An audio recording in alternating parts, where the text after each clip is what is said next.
এখানে একটা মিষ্টির কারখানা।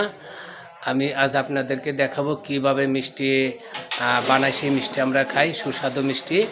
চলুন দেখে নেওয়া যাক। এই যে এখানে যে মণ্ডটা দেখতে পাচ্ছেন, এখানে ছানা, সুজি, ডালডা দিয়ে মিক্সার করা।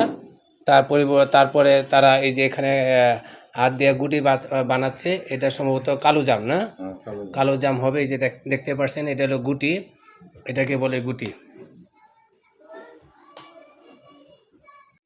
এই গুটিগুলোকে প্রথমে তেলে ভাজা হবে। এই যে ফুটন্ত তেলে ছেড়ে দেওয়া হয়েছে, ফুটন্ত তেলে এই গুটিগুলি।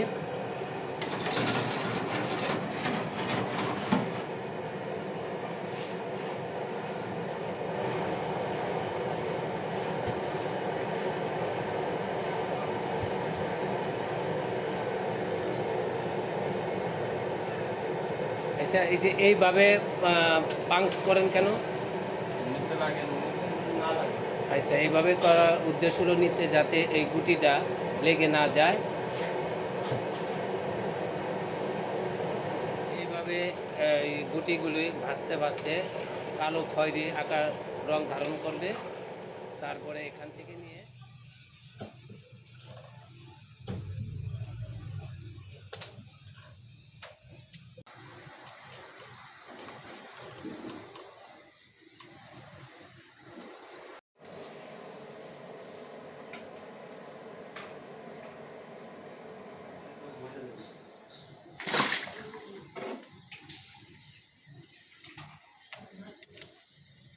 Tidak lupa itu kamu.